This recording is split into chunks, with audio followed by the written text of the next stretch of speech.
Shalom Bapak Ibu, Shalom Pak Agus. Pagi ini saya akan membacakan kebenaran firman Tuhan yang terambil dari Mazmur 33 ayat 1 sampai 12. Beginilah firman Tuhan. Bersorak-sorailah hai orang-orang benar dalam Tuhan, sebab memuji-muji itu layak bagi orang-orang jujur. Bersyukurlah kepada Tuhan dengan kecapi, bermazmurlah baginya dengan gambus 10 tali. Nyanyikanlah baginya nyanyian baru. Petiklah kecapi baik-baik dengan sorak-sorai. Sebab firman Tuhan itu benar. Segala sesuatu dikerjakannya dengan kesetiaan. Ia senang kepada keadilan dan hukum. Bumi penuh dengan kasih setia Tuhan. Oleh firman Tuhan langit telah dijadikan. Oleh napas dari mulutnya segala tentaranya. Ia mengumpulkan air laut seperti dalam bendungan. Ia menaruh samudera raya ke dalam wadah. Biarlah segenap bumi takut kepada Tuhan. Biarlah semua penduduk dunia gentar terhadap Dia. Sebab Dia berfirman, maka semuanya jadi. Dia memberi perintah, maka semuanya ada. Tuhan menggagalkan rencana bangsa-bangsa. Ia meniadakan rancangan suku-suku bangsa. Tetapi rencana Tuhan tetap selama-lamanya. Rancangan hatinya turun-temurun. Berbahagialah bangsa yang Allahnya ialah Tuhan, suku bangsa yang dipilihnya menjadi miliknya sendiri. Tuhan memandang dari surga, Ia melihat semua anak manusia. Dari tempat kediamannya Ia menilik semua penduduk bumi. Dia yang membentuk hati mereka sekalian, yang memperhatikan segala pekerjaan mereka. Seorang raja tidak akan selamat oleh besar kuasanya. Seorang pahlawan tidak akan tertolong oleh besarnya kekuatan.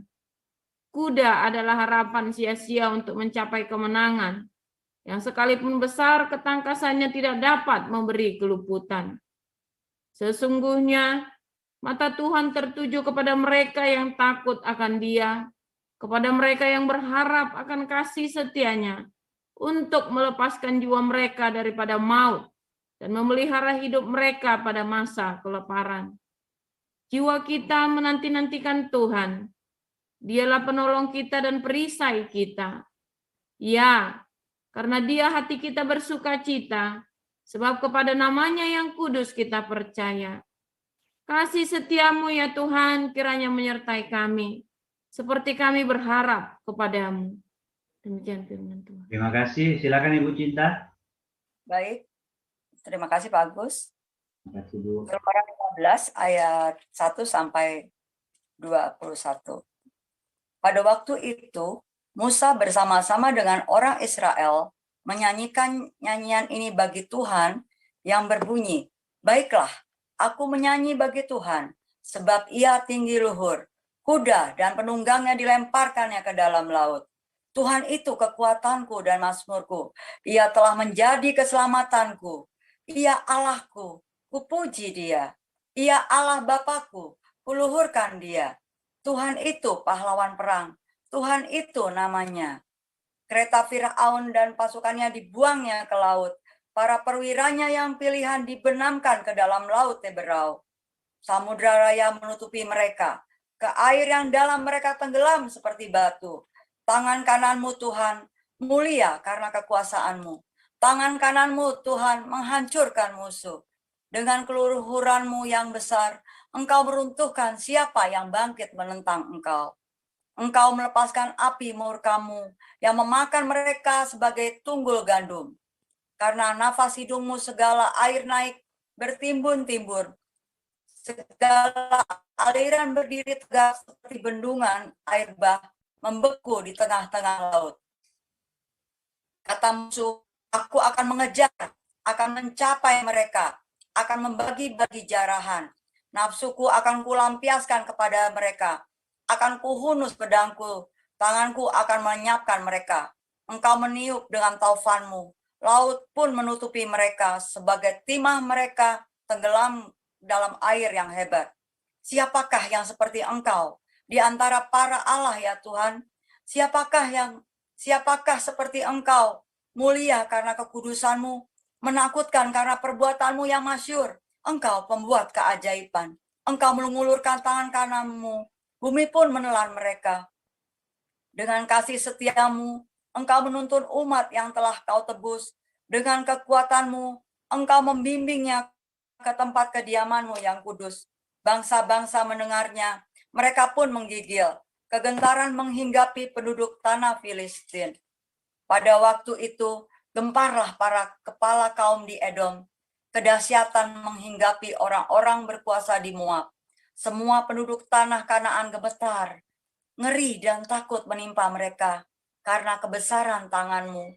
Mereka kaku seperti batu. Sampai umatmu menyeberang ya Tuhan. Sampai umat yang kau peroleh menyeberang. Engkau membawa mereka dan kau cangkokkan mereka di atas gunung milikmu sendiri. Di tempat yang telah kau buat di kediamanmu ya Tuhan, di tempat kudus yang didirikan tanganmu ya Tuhan. Tuhan memerintah kekal selama-lamanya. Ketika kuda Fir'aun dengan keretanya dan orangnya berkuda telah masuk ke laut, maka Tuhan membuang air laut berbalik meliputi mereka. Tetapi orang Israel berjalan di tempat kering dari tengah-tengah laut. Lalu Miriam, nabiah itu, saudara perempuan Harun, mengambil rebana di tangannya, dan tampillah semua perempuan mengikutinya, memukul rebana serta menari-nari. Dan menyanyilah Miriam memimpin mereka. Menyanyilah bagi Tuhan, sebab ia tinggi luhur, kuda dan penunggangnya dilemparkannya ke dalam laut. Demikian pembacaan firman Tuhan. Baik, terima kasih Ibu Cinta. Ibu Nerliana, silakan. Baik, terima kasih Pak Agus. Terima kasih Bu. Matius 26 ayat 1 sampai 30, demikian firman Tuhan. Setelah Yesus selesai dengan segala pengajarannya itu, berkatalah ia kepada murid-muridnya, kamu tahu bahwa 2 hari lagi akan dirayakan Paskah, maka Anak Manusia akan diserahkan untuk disalibkan. Pada waktu itu berkumpullah imam-imam kepala dan tua-tua bangsa Yahudi di istana imam besar yang bernama Kayafas. Dan mereka merundingkan suatu rencana untuk menangkap Yesus dengan tipu muslihat dan untuk membunuh dia. Tetapi mereka berkata, jangan pada waktu perayaan, supaya jangan timbul keributan di antara rakyat. Ketika Yesus berada di Betania, di rumah Simon kusta, datanglah seorang perempuan kepadanya membawa sebuah buli-buli pualam berisi minyak wangi yang mahal. Minyak itu dicurahkannya ke atas kepala Yesus yang sedang duduk makan. Melihat itu, murid-murid gusar dan berkata, untuk apa pemborosan ini? Sebab minyak itu dapat dijual dengan mahal dan uangnya dapat diberikan kepada orang-orang miskin. Tetapi Yesus mengetahui pikiran mereka lalu berkata, mengapa kamu menyusahkan perempuan ini? Sebab ia telah melakukan suatu perbuatan yang baik padaku. Karena orang-orang miskin selalu ada padamu, tetapi aku tidak akan selalu bersama-sama kamu. Sebab dengan mencurahkan minyak itu ke tubuhku, ia membuat suatu persiapan untuk penguburanku. Aku berkata kepadamu, sesungguhnya di mana saja Injil ini diberitakan di seluruh dunia, apa yang dilakukannya ini akan disebut juga untuk mengingat dia. Kemudian pergilah seorang dari ke-12 murid itu yang bernama Yudas Iskariot kepada imam-imam kepala.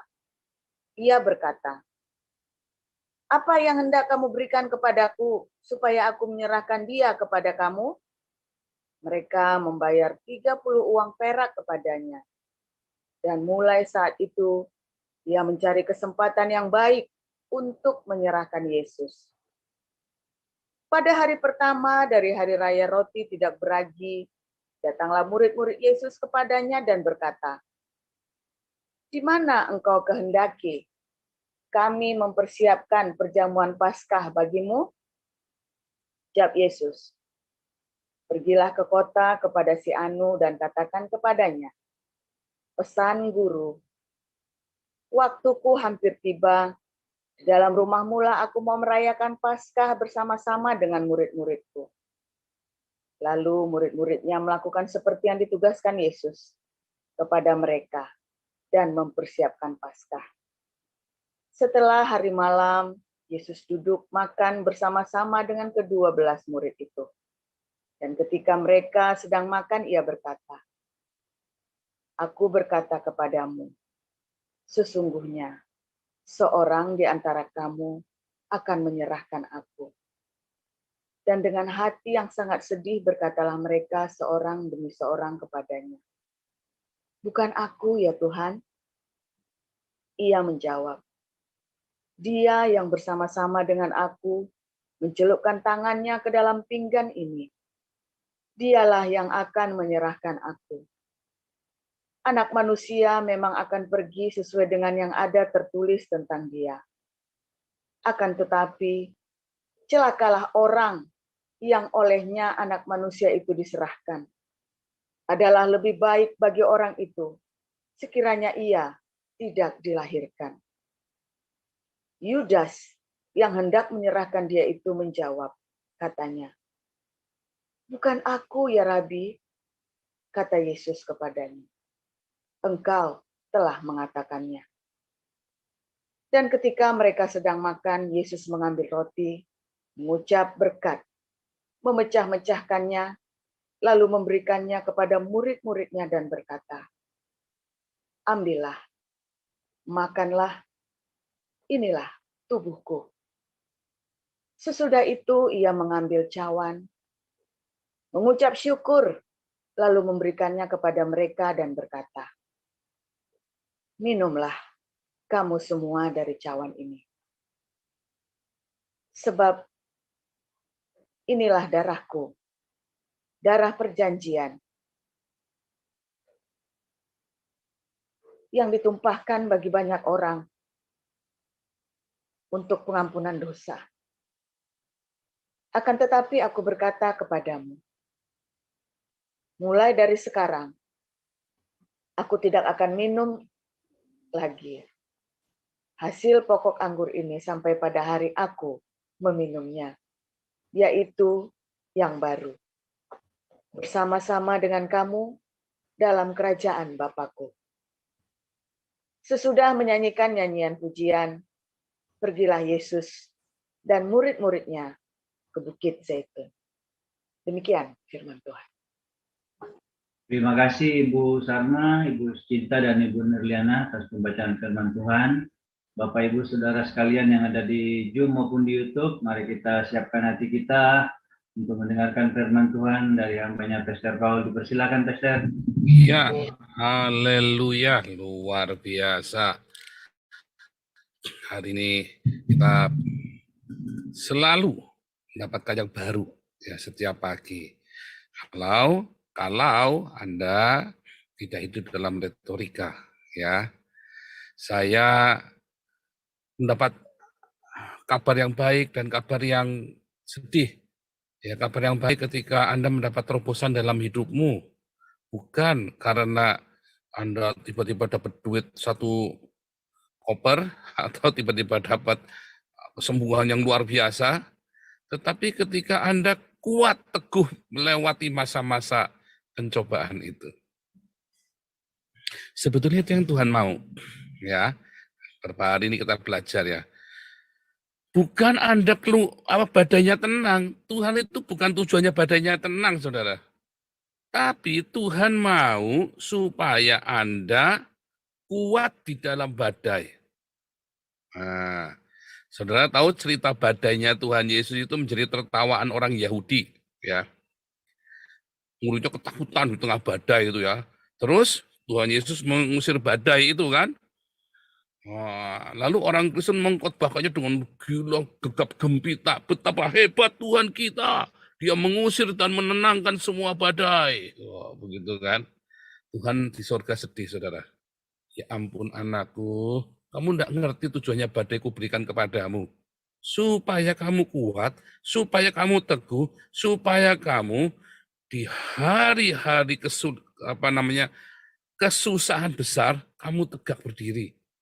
kamu tidak rapuh. Kamu melihat Yesus di tengah badai. Sehingga di tengah angin ribut yang luar biasa itu Anda fokus. Anda melihat Yesus. Nah, kalau orang-orang Yahudi itu ada pasukan khususnya, ya IDF itu pasukan tentara IDF, tentara Israel punya satu pasukan khusus ya, namanya Sayetet. Sayetet itu ya punya slogan ya, di saat gelombang bertambah besar, di saat badai bertambah besar, orang-orang yang kuat itu akan dihasilkan. Sehingga latihannya Sayetet itu ngeri sekali, saudara. Dia disuruh nyebrang laut yang badai itu, waktu ada topan badu dia suruh nyemplung, suruh nyebrang, saudara. Selatnya itu ya, disuruh nyebrang gitu, saudara. Kalau ada, wah itu ngeri, saudara. Itu sampai kalau lihat dokumentasinya itu ya, latihannya mereka itu ya. Saya bilang pantesan ya, orang-orang ini ngeri sekali ya. Nah, Sayetet ini salah satu pasukan khusus yang ditakuti di dunia ya. Kalau zaman dulu Sayetet ini orang zelot, saudara. Yang namanya orang zelot itu ya Sayetet yang sekarang. Yaitu Simon orang zelot, salah satu murid Yesus itu ya, zelot. Itu kalau malam-malam jalan, dia masuk ke campnya orang Romawi itu, dia gorokin satu-satu, saudara, sembelihin satu-satu. Itu mereka latihannya ngeri, saudara. Dihajar habis-habisan, dan pokoknya sampai sudah nyawa itu sampai sudah hampir tercabut dari raga, baru berhenti, saudara. Itu orang-orang yang sudah melewati itu dan nggak kapok, itu yang bilang, nah inilah Sayetet, bilang begitu ya. Artinya orang-orang ini siap dengan badai cobaan. Tetapi kalau kita kan maunya diusir badainya kan, makanya kalah terus. Makanya orang Kristen, Anda pikir dia Kristen pergi ke gereja, rajin ke gereja, wah cemennya minta ampun, pengen nyelentik, saudara ngeliatnya itu. Pengen nyelentik. Cemennya minta ampun, saudara. Wah, banyak keras-keras itu. Saya ini memberikan suara kenabian bagi Anda. Karena gereja tertidur selama puluhan tahun di khotbah yang enak-enak. Anda maunya kesusahan diusir, kemiskinan diusir, ya Anda maunya kalau ada kesulitan disingkirkan, ada fitnah dibuang orangnya, kalau perlu digecek orangnya. Ceker babi ya, pengen dikapret. Nah, maunya kan begitu, kita semua beres ya kan. Kenapa sih gini, kenapa? Biar saja badai itu menerpa. Biar saja badai itu menghantam kita. Kita fokus, pokoknya kita fokus sama Tuhan Yesus. Nggak akan kita hanyut, nggak akan kita hancur. Anda nggak percaya sih. Anda kan maunya Tuhan Yesus mengusir badai kan. Pengking badainya sampai jengking, saudara, badainya nggak pergi, saudara, datang lagi. Saudara. Serius. Sampai Anda jengking-jengking nggak akan pergi, datang lagi, saudara. Karena Tuhan bilang, ampun. Bocah. Aduh, angel, saudara, Anda maunya jadi orang Kristen enak-enak. Oh iya kan Tuhan Yesus yang suruh nanggung. Gundulmu peyang, Tuhan Yesus suruh nanggung. Kamu yang enak olala bebek, Tuhan Yesus yang suruh nanggung. Udah ngasem. Makanya orang Islam marah sama Anda itu. Karena cara Anda berpikirnya begitu dangkal. Anda yang olala bebek sama istrinya tetangga, Tuhan Yesus yang suruh nanggung di kayu salib. Kan kurang ajar. Iya kan? Anda yang olah bebek sama singernya gereja, Tuhan Yesus yang suruh nanggung dosanya. Enggak begitu ya. Penebusan dosa itu enggak begitu cara bekerjanya, saudara. Ya, nanti kapan-kapan kita belajar lagi. Tapi kita stop di situ dulu tentang badai. Saudara tahu setiap kesulitan, setiap badai, setiap padang gunung itu Tuhan izinkan, Tuhan mau supaya Anda murni. Dan supaya Anda fokus dan supaya Anda akhirnya kuat. Anda harus berdamai dengan badai itu. Pak, saya kena cancer, Pak. Ini penyakit langka. Saya akan hidup dengan cancer. Saya tidak mati, tetapi saya hidupnya menderita sekali. Berdamailah dengan itu. Oh, saya maunya disembuhkan oleh Tuhan Yesus. Oh, Tuhan Yesus bisa menyembuhkan. Saya percaya mujizat. Tetapi ia lebih ingin Anda sikap hatimu beres sama Tuhan, jiwamu selamatkan. Kesembuhan itu bonus. Saat hidupmu penuh penyerahan, saya nggak suruh Anda nyerah, nggak bisa sembuh, enggak ya. Saya suruh Anda berdamai dengan rasa sakit itu. Oh, saya suruh Anda berdamai dengan rasa sakit itu. Pak, anak saya punya kelainan, Pak. Idiot, Pak. Down syndrome, Pak. Ini menjadi penderitaan. Saya bilang sama Anda, berdamai dengan itu. Anda buang anakmu. Saudara tahu di Belanda ini saya kerja di sebuah yayasan yang ngurusin orang-orang ini. Dan mereka bahagia kalau ngeliat saya datang. Mereka mulai nyanyi. Skapje, skapje. Apa sih nyanyi gitu. Begitu saya datang mereka mulai nyanyi. Ya kan? Mereka pasti nyanyi, saudara. Dengan kepolosannya mereka. Orang tuanya sayang sama mereka. Negara juga sayang. Indonesia mah nggak sayang, saudara. Sedih saya. Yang sayang itu cuma satu tuh Priscilla Smith Julie itu yang di Semarang itu ya. Ya, dia rawat. Ini balik lagi, saudara. Balik lagi. Anda harus berdamai dengan anak-anak Anda. Pak, tetapi saya ada gini, Pak. Saya bangkrut, ada miskin, ada begini. Anda harus berdamai dulu. Terima dulu. Jalanin dulu. Anda jangan ingin, jangan ingin tergesa-gesa. Tidak mau ketika dihina, ketika Anda jatuh, Anda tidak siap menerima. Kadang Anda yang miskin. Ya, saya tidak berkata bahwa miskin itu dari Tuhan. Oh enggak ya. Tuhan ingin Anda hidup, diberkati. Saya setuju. Tetapi melalui proses yang benar. Sikap hati harus benar dulu. Banyak orang diberkati dan dia dibawa ke neraka oleh berkatnya. Contohnya Gilbert. Di mana hatimu berada, di mana hartamu berada, di situ hatimu ada. Kalau hartamu ada di barang-barang mewah, kalau hartamu ada di gedung gereja, hatimu ada di situ. Tapi kalau hartamu ada pada orang-orang miskin, maka hatimu ada di sorga. Serius ya, saya nggak main-main ya, makanya saya sebutkan nama. Dulu saya nggak pernah sebut nama, saudara. Karena Tuhan nggak suruh. Sekarang Tuhan, Roh Kudus suruh saya sebut nama yang keras, supaya orang tahu bedanya. Sama kan para nabi di zaman perjanjian lama, dia tunjuk itu Nabal. Dia tunjuk itu si siapa itu? Daud. Ya, ditunjuk itu si Ahab, Isabel. Ditunjuk. Yohanes, dia tunjuk itu Herodes.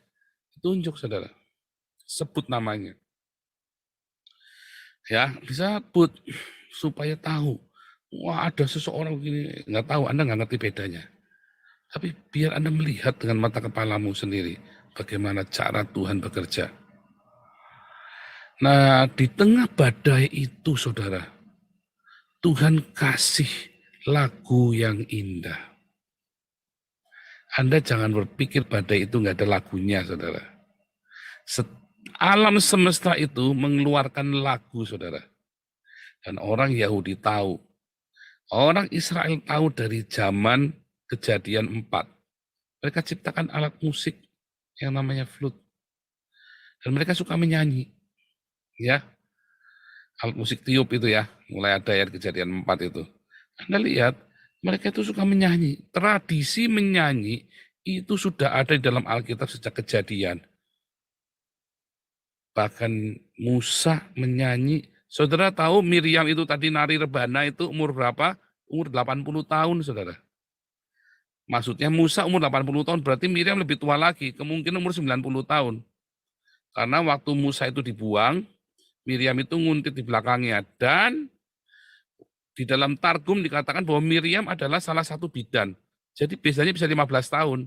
Jadi kemungkinan kalau Musa umur 80 tahun, Miriam umur 95 tahun. Ya, dalam Targum disebut Miriam salah satu Yokebed sama Miriam. Ya, Miriam itu anaknya Yokebed, kakaknya Musa. Bisa jadi bidan, kemungkinan minimum umur 12 tahun karena orang dianggap akil balik itu 12 tahun. Jadi minimum 90 tahun lah ya. Miriam masih menari dan mereka semua menyanyi, saudara. Dan nyanyian ini selalu dinyanyikan di saat Paskah, ya. Selalu dinyanyikan saat Paskah, saudara. Dan bahkan Alkitab punya satu buku dan dua buku ya tentang nyanyian, yaitu Mazmur dan Kidung Agung. Buku tentang nyanyian. Ya. Nadanya, oh ajaib. Dia selalu Tuhan selalu memberikan nyanyian baru dalam hatimu. Selalu ada lagu baru, nada-nada baru. Tadi Anda baca mereka memuji Tuhan dengan gambus 10 tali itu. Gambus 10 tali itu, gambus kan bunyi kendang itu kan, dengan 10 tali. Jarimu itu kan 10 kan. Nah, itu gambus 10 tali itu tepuk tangan itu maksudnya itu gambus 10 tali. Ya. Nah, itu luar biasa sekali, saudara. Mereka suka menyanyi, nggak ada alat musik, mereka tepuk tangan. Ya, dan orang-orang ini diberi apa namanya lagu, diberi instrumen yang luar biasa. Ketika iblis menghancurkan instrumen itu, membuat orang benci dengan musik, maka Roh Kudus itu akan membuat nyanyian baru dalam hidupmu. Enggak urusan suaramu melero, enggak urusan. Karena yang namanya nyanyian itu bukan do, re, mi, fa, sol, bukan begitu saudara. Nyanyian itu ya, ketika Anda mendengar suara burung itu nyanyian. Anda dengar suara air gemercik itu nyanyian. Di tengah badai menderu itu adalah sebuah lagu orkestra yang dahsyat. Tapi Anda nggak dengar. Kenapa? Anda sibuk. Sibuk apa? Sibuk ceceritan. Anda sibuk ceceritan, saudara. Ceceritan apa? Ya ceceritan minta Tuhan ngusir ini. Tim orkestranya berisik, nggak mau berisik. Anda coba dengarkan badai itu. Pertama Anda dengar itu serem, saudara, badai itu. Tapi ternyata ada lagunya. Ya. Pertama Anda dengar serem, tapi ternyata ada lagunya. Dan itu adalah kedahsyatan kebesaran Tuhan dalam badai. Makanya ada Mazmur Daud, kebesaran Tuhan dalam badai. Itu nyanyian, mereka nyanyi itu. Daud nyanyi. Di dalam badai itu mereka bisa menyanyi, saudara. Bahkan kitab Ayub kan sebuah kitab puisi. Mereka kalau baca puisi itu nggak cuma burung merpati di kandang yang terkunci. Nggak begitu, saudara. Mereka nyanyi. Nah, mereka melakukan. Orang Yahudi itu kalau baca puisi itu dilakukan, syair itu dilakukan. Ya.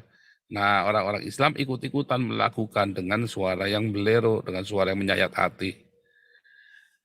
Makanya orang Islam benci dengan alat musik, ya.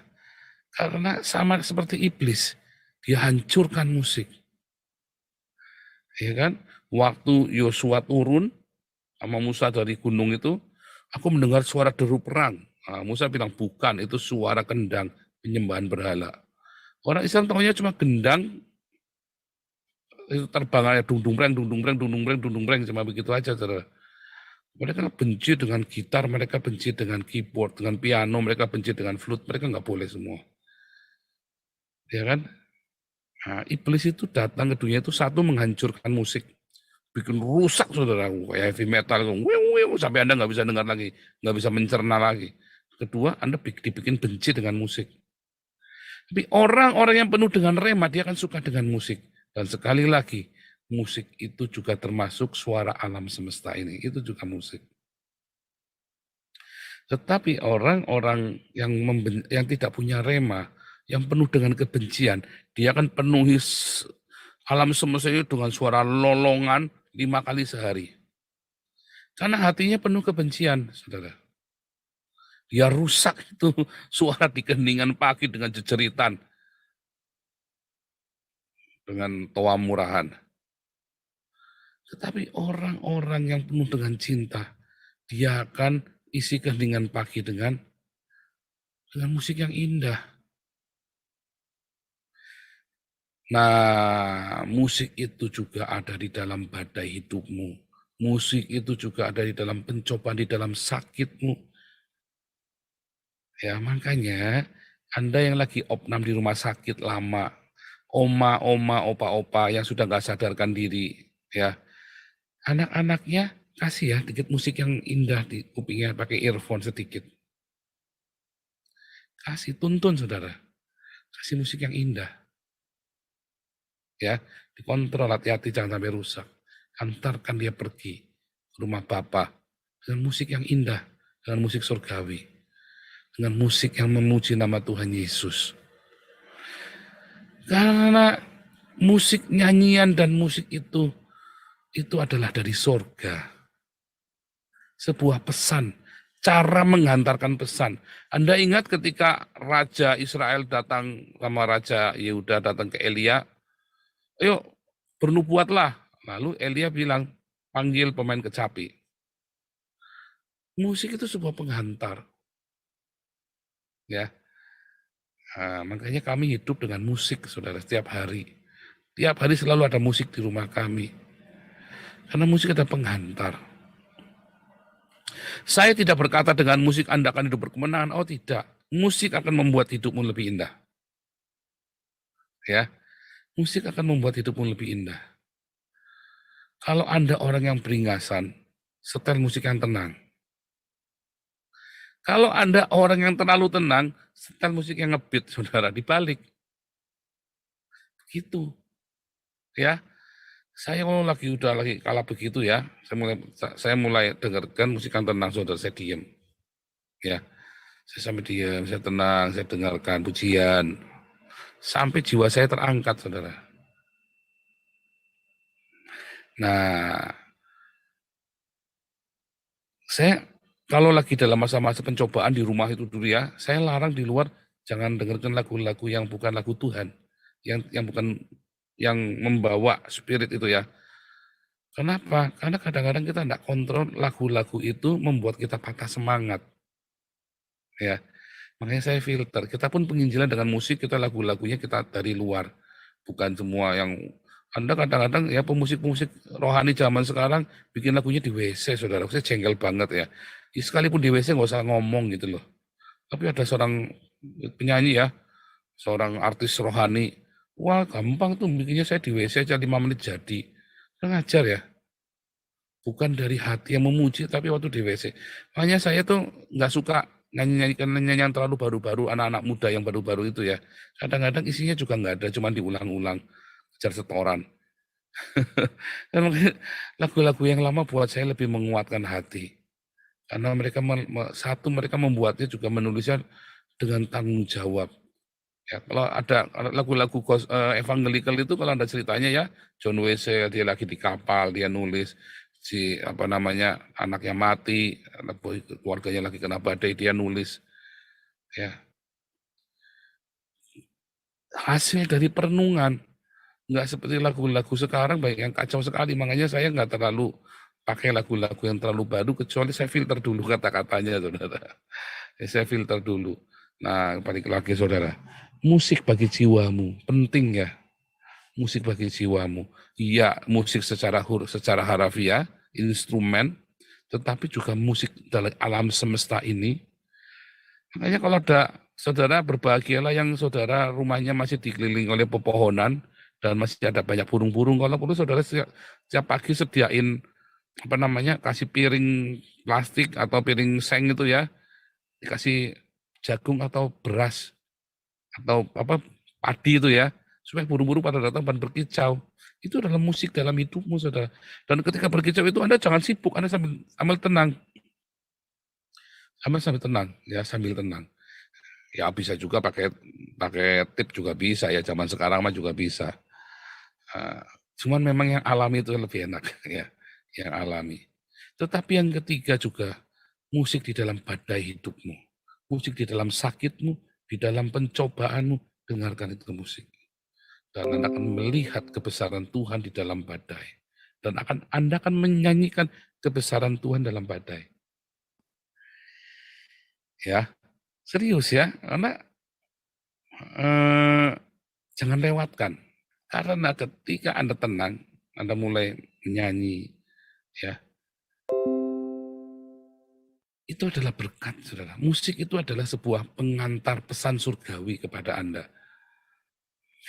Musik itu ada sebuah pengantar pesan surgawi kepada Anda. Ya, makanya dari zaman Kejadian, bahkan Yesus dan para rasul pun menyanyi.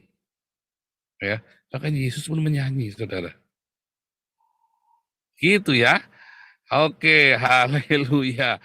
Tuhan Yesus memberkati Anda semua dengan rema, dengan musik dan nyanyian yang berasal dari rema dalam kehidupanmu.